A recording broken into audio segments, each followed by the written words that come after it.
வணக்கம் ஆன்மீக நண்பர்களே. மலையாள மாந்திரிக முறையில் காளிகோள் சார்பில் இன்னைக்கு நம்ம என்ன பார்க்க போறோம்னா, ஒரு ஆளுக்கு செய்வனை பண்ணியிருக்காங்க, இல்லைன்னா கெட்ட சக்தியை ஏவி விட்டுருக்காங்கன்னு வைங்க.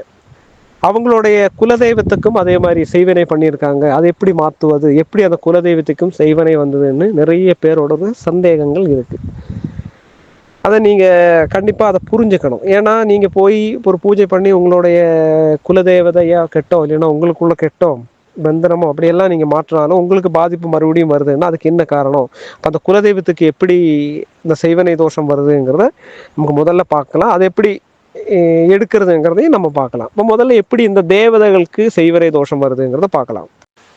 அதாவது நம்ம குல தேவதைன்னு சொல்றது, இப்போ ஒரு குடும்பத்தில் அண்ணன் தம்பி சித்தப்பா பெரியப்பா அவங்களுக்கு எல்லாமே குலதேவதையா இருக்கும் இல்லைங்களா. அப்போ இந்த குலதெய்வத்தை சிலவங்க நல்லபடியாக பூஜை பண்ணி வருவாங்க. அவங்க மாசத்துல கோவிலுக்கு போவாங்க, இல்லைன்னா அமாவாசை பௌர்ணமி இல்லைன்னா டெய்லி கூட பூஜைக்கு கொடுக்கறவங்க இருக்காங்க, கோயிலுக்கு போறவங்க இருக்காங்க.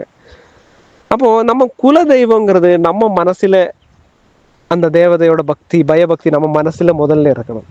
அதுக்கப்புறம் தான் நம்ம கோவிலுக்கு போயிட்டு ப்ரே பண்றது. இது நம்ம மனசுல ஒரு பக்தியும் இல்லாம கோவிலுக்கு போயிட்டு சாமி கும்பிட்டு வந்தது அதுல ஒரு குணம் இருக்குன்னு நீங்க நம்புறீங்களா? இல்லை.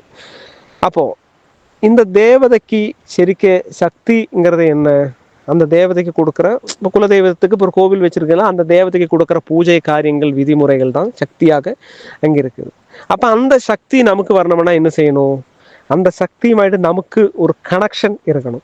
ஒன்றும் அந்த கோவிலுமாയിട്ടുள்ள பந்தம் இருக்கணும், இல்லைன்னா அந்த தேவதை சம்பந்தமான பூஜைகளோ இல்லைன்னா அந்த தேவதையோட மந்திரங்களோ காரியங்கள் நம்ம ஜெபம் பண்ணணும். அப்படி ஜெபம் பண்ணும்போது நம்ம தேவதைக்கு சக்தி உருவாகும். அந்த சக்தி உருவாகும் போது அந்த தேவதைக்கு பவர் ஏறும்.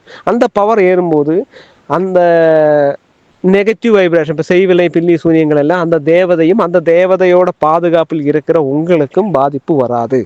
இதே மாதிரி உங்களுக்கு பாதிப்பு வரும்போது நீங்க அந்த பூஜை காரியங்களும் அந்த கருப்பு சாமியா இல்லைன்னா குலதெய்வம் எந்த தேவதை அந்த தேவதை நீங்க வழிபடாம இருக்கும் போது அந்த தேவதைக்கு மௌட்டியம் வரும். அது யதார்த்தத்துல அந்த தேவதைக்கு செய்வனை வைக்கிறதல்ல, இல்லைன்னா பந்தனம் அந்த வேற, செய்வனை வைக்கிறதில்ல.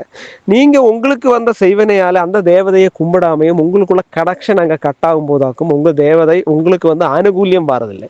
அந்த தேவதையோட ஒரு சக்தி உங்களுக்கு கிடைக்கிறது. அப்ப நீங்க சொல்றது என்ன, தேவதைக்கு கெட்டு வந்துடுது, தேவதை உள்ள வாரதில்ல, தேவதைக்கே செய்வனை வச்சுட்டாங்க. யதார்த்தத்துல தேவதைக்கு செய்வனை வைக்கிறதல்ல, உங்களுக்கும் அந்த தேவதைக்கு உங்களோட பந்தத்தை குறைக்கிறது.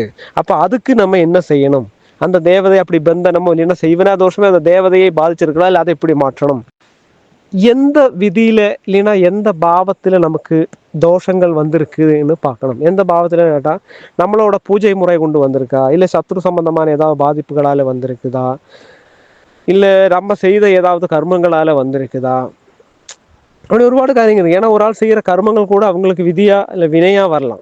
அப்ப அப்படி உள்ள காரியங்கள் நம்மள ஆദ്യം சரியான ரீதியில கண்டுபிடிக்கணும். அது நல்ல ஒரு ஜோதிஷனை வச்சு தாம்பூல பிரச்சனமோ இல்லைன்னா சோழி பிரச்சனமா போட்டு கரெக்டா செய்து கண்டுபிடிக்கணும். அதுக்கப்புறம் அதை சரியான விதியில எந்த மாதிரி, சிலப்போ ஒரு பிரச்சனையுமே இருக்காது. அப்படின்னா அந்த பிரச்சனை என்னன்னு பிரச்சனை இருந்தால் செய்யறது, பிரச்சனை இல்லைன்னா அதுக்குள்ள பரிகாரங்கள் செய்து மாற்றி மறுபடியும் அப்போ இந்த பிரச்சனை மாற்றுறதுன்னா இந்த ஹோமங்கள் பண்ணலாம், சிலப்போ கள பூஜையாக இருக்கலாம், சிலப்போ ஒரு தேங்காயிலேயே முட்டை உடைச்சு சரியாக்கலாம், இல்லைன்னா ஒரு பூஜை பண்ணனா சுதர்சனம் ஜெபம் பண்ண சுதர்சனம் பண்ண எலுமிச்சை மரம் தகுடு அந்த மாதிரி உள்ளதை வச்சு அந்த நெகட்டிவ் வைப்ரேஷன் அந்த கெட்டு செய்வரையும் மாற்றலாம். அதுக்கு பிறகு நீங்க கரெக்டான வழிபாடு உங்க குலதேவதையோட வழிபாடு என்னவோ அந்த முறை கரெக்டாக செய்யறது. மீன்ஸ் நீங்கள் அதை பூஜை பண்ணுறது எப்படின்னு கேட்டால், இப்போ தேங்காய் பழம் வச்சு நீங்கள் பண்ணுறீங்கன்னா அது முடக்காமல் ஒரு மாதத்தில் ஒரு நாள் பண்ணி வருது, இல்லைன்னா மந்திர ஜபம் பண்ணி வர்றதுன்னா ஒரு விளக்கு வச்சு காலையில் அந்த தேவதையோட மந்திரம் ஜபம் பண்ணுறது, இல்லைன்னா 10 நிமிடம் அந்த சாமியோட பேரை சொல்லி என்ன சொல்கிறது சும்மா ஒரு இடத்துல அந்த சாமிக்கு வேண்டி ஒரு ஸ்பெண்ட் பண்ணுறது, அப்படி உள்ள காரியங்கள் டெடிக்கேஷன் நீங்கள் பண்ணும்போது அந்த தேவதை நீங்கள் உள்ள பந்தங்கள் அங்கே வளரும். இதுக்கு அடுத்த ஸ்டேஜுங்கிறது தான் மந்திரம் பூஜை. அதாவது நீங்க ஒரு ஜெபம் பண்றதோட நீங்க கர்மமா பண்றீங்க, இப்போ ஒரு களம்பரிச்சு பண்றீங்க, அந்த தேவதையை ஆவாகனம் பருத்தி பண்றீங்க, அதாக சொல்றது. அப்படி உள்ள காரியங்கள் பண்ணும்போது மீண்டும் மீண்டும் பவர் ஏறி ஏறி வரும். இப்போ ஒரு சாதாரண காரனுக்கு என்னைக்கும் களம்பரைக்கிறது இல்லைன்னா என்னைக்கும் பூஜை பண்ணிட்டு எல்லாம் இருக்க முடியாது. ஆனா ஒரு 10 நிமிடம் அந்த சாமியை ஜபிக்கிறதோ இல்லைன்னா அந்த கோவிலுக்கு ஒரு மாசத்துல இருக்க போறதோ அதுக்கு ஒரு பூஜை முறைகள் கொடுக்கறதோ அங்க ஒரு கொஞ்ச நேரம் ஸ்பெண்ட் பண்றதோ அது யாருக்கா இருந்தாலும் முடியும். அப்ப அப்படி உள்ள சமயங்களும் கண்டெத்தி அந்த தேவதைக்கு வேண்டாம் பிராதானியமும் கொடுத்தா கண்டிப்பா இந்த மாதிரி கெட்டு பந்தனங்கள் எல்லாம் மாறிவிடும்.